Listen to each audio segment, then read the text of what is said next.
of the program, you're going to go back to the Yeah. admin screen, and under Setup, we have Margins Matrix, about the There center we of the go. page below Sales. Now this will be Hmm. a pricing margin, and you can do a markup instead of a margin if you want as well. Um, Okay. a lot of math either way. What I recommend is always putting in what I always when I help set up a shop, and you guys could do this as well, even though you're an established shop. Is I'm going to give you a $2 item, a 5, a 6. Like I'll just look at price breaks and say what would I charge that price for, and then you can see Right. you can assume where you'd put your margin there. So say I Okay. have a $1 item, I can probably sell that for 350, and that's where that comes in Right. of the math, the basic math, and you can test it any time and figure it out there as well. Right. So that 1, 2, 3, 4, 5, 6, 7, 8. Those are your price breaks, and then you assign a margin by price break. It looks Well, like. yeah, those are the price breaks, but the actual break number is the $1, $5, 10, 20, 50, 100, Right. 500, 1000, and you can change Right. these as well. And those are the Okay. Very defaults, good. which is good. We've based that on like national averages of where people do price breaks, but you could customize those if you want.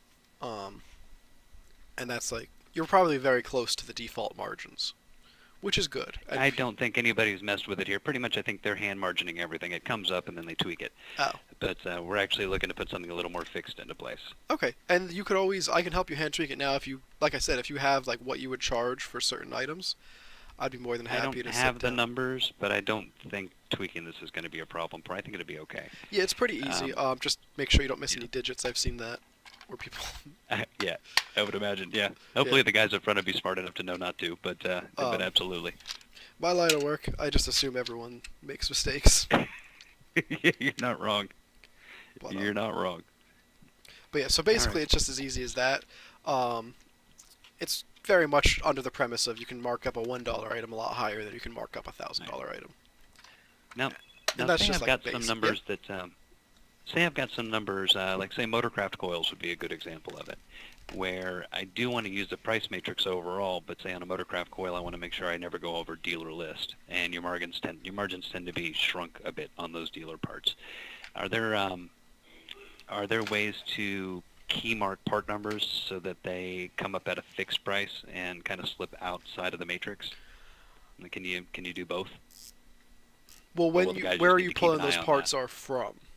From inventory, from a Tip vendor, They or would from be individual vendor purchases. through one of our internal purchasing softwares like O'Reilly's or Napa or something, or are we talking like you're doing a No, I delivery mean more. each time? Yeah, I mean more of a phone call and delivery situation. Yeah. So because those aren't inventory items and they're phone call per delivery, there wouldn't really Right. be a way to do that since it's that you wouldn't have the part Gotcha. number saved in your system when you were doing that. If you saved it as an Right. inventory item, then you could set Mhm. up that inventory item to have a specific price, and since you're pulling it Okay. from your inventory, it's not going to have those margins applied because you'll Right. have your own custom set. But as far as Okay. like So if I custom create the part numbers and set its own pricing, it set its own pricing, then that would be the way to get around that. correct, which isn't Okay. hard. Like Very good. that's what I was showing you the first time. It'll Yeah. Yeah. Yeah. That's what we looked at the first time. All right. Let's take a look at the scheduling system. Right now we are using a day planner, okay. because Danny does not necessarily like the views in the scheduling system. And I might actually like to grab Danny